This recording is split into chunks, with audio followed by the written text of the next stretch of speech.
Well, we've got a max track that is showing some showers and storms out there.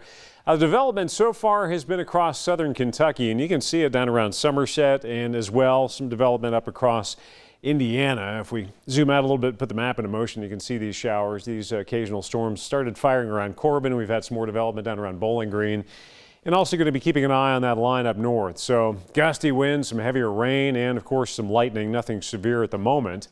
And as well, that secondary line that I was just talking about. So along with our warmth, we're getting into what will be a more active afternoon. Showers and storms going through western Tennessee as well. That's part of a batch that went through. And look at all the damage reports. These are 24-hour storm reports. Anything from hail to tornadoes primarily, and then wind damage and wind gusts. And here's the big picture as far as the severe storm threat for today. It's this patchwork of slight risks. Oklahoma City up towards Omaha and again towards Philly and D.C. We are under this marginal risk today, so it's not a huge severe threat, but the potential is there.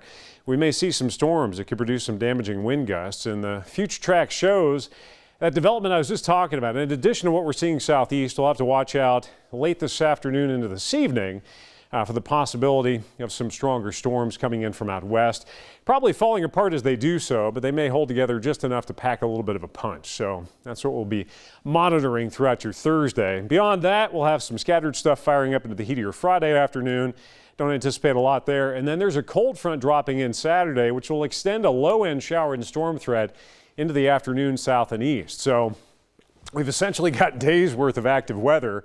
But I think the main player will be what happens today, and then it starts to kind of back off through the weekend, and then finally we're done with it as you get into Sunday. So yeah, a low threat for some storms that could produce damaging winds, some hail, and also torrential rain.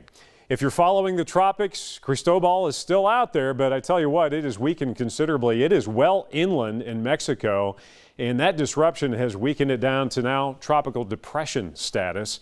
Winds at 35 miles per hour. Now, still looking like at some point it's going to emerge back out into the Gulf and could threaten the Gulf Coast by late in the weekend, early next week. But there's a big question mark stamped on that. There's still a ton of time before we get to that point.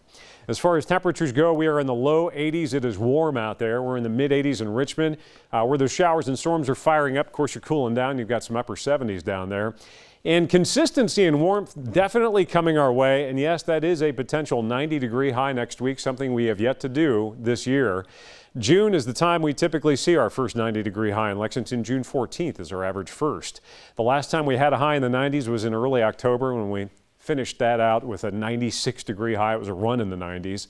And the max we've seen so far this year, 86 degrees, and that was just yesterday. And we're already into the 80s for today. We'll be right around there, mid-80s for the high. Partly sunny. We'll keep an eye on that chance for some strong to borderline severe storms through the afternoon and evening, and then down into the upper 60s overnight. 8-day forecast shows those scattered showers, a few thunder showers tomorrow. This is driven more just by daytime heating. And then a front comes in Saturday that'll spark a few more, primarily southeast Saturday afternoon. Sunday looks spectacular. There goes that heat. Could have another strong to severe storm chance brewing toward the middle of next week.